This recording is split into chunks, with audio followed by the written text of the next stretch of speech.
নাই কোনো বন্ধুগণ, নাই দরদি নাই কঠিন দিনে আমার নবীজি বিনে। রোজ হাসর কঠিন দিনে রব্বুল আলামিন ওয়াহিদুল কাহার বলিয়া সাজিবেন হাকিম। থাকিবে না দয়া মায়া স্নেহ মমতা, কেউ হবে না কারো জন্য জাবিন দাতা। হাই হাই হাহাকারে কইরা যাবে ধনী, পিপাসাই ফাটিবে ছাতি, মগজ গলে পানি। কান্দিতে থাকিবে সেদিন আদমের আওলাদ, কান্দিয়া জানাইব তারা তাদের ফরিয়াদ। আদমে কয় আমি পাপী বড়ই গুনাহগার, আমার কি আর সাধ্য আছে করিতে উদ্ধার।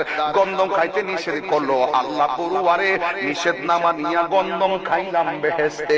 আদমে কয় নাফসি নাফসি,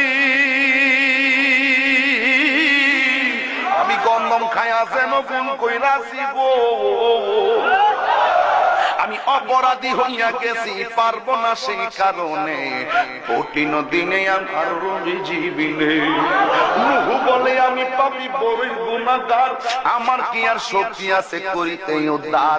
ওরে চার ছেলে দিল আমায় আল্লাহ পরুয়ারে, হামশাম ইয়াফসিন কেনান নামটি ধরে। কেনান নামের যেই ছেলেটা আমার ঘরে হইয়া আমার কথা না মানিয়া গেছে বেঈমান হইয়া। নূহ বলে নাফসি নাফসি, আমি আল্লাহর কাছে লজ্জা পাইছি গো। দেখছেননি তাহিরি কি কই শুনেন না? এই যে দেখেন এখন যে কইছে আদমে কই আমি পাপী বড়ই গুনাহগার, কইবা আমি আদম নবীরে গুনাহগার বানাই গেছে। আর বেটা আদম নিজে কইছে রব্বানা যালামনা, যদিও নবীর কোনো গুনাহ নাই, কিন্তু নবীগণ অত্যন্ত এনকেসারি হয়ে আল্লাহর কাছে তওবা করতেন, ক্ষমা চাইতেন। এর মানে আদম নবীর গুনাহ ছিল না, এটা হলো আদম নবীর অনুতপ্ত ছিল, কোন নবীদের গুনাহ নাই। আবার সকালে কইেন না তাহিরি নবীরে গুনাহগার বানাই গেছে। ঈসাই বলে আমি পাপী বড়ই গুনাহগার, আমার কি আর শক্তি আছে করিতে উদ্ধার। পিতা ছাড়া জন্ম নিলাম মায়েরই গর্ভেতে, আল্লাহর বেটা বইলাই আমায় অনেক লজ্জা দিছে। ঈসা বলে নাফসি নাফসি, আমি আল্লাহর কাছে লজ্জা পাইছি গো, আমি অপরাধী হইয়া গেলাম, পারবো না সেই কারণে কঠিন দিনে আমার নবীজি বিনে। এই ঈসাই বলে আমি পাপী বড়ই গুনাহগার, আমার কি আর শক্তি আছে করিতে উদ্ধার। এই মুহূর্তে যাও না তোমরা সামনে দৌড়াইয়া, আখেরি পয়গম্বর যিনি আখেরি আম্বিয়া, জোরে কি সুবহানাল্লাহ বলবেন না?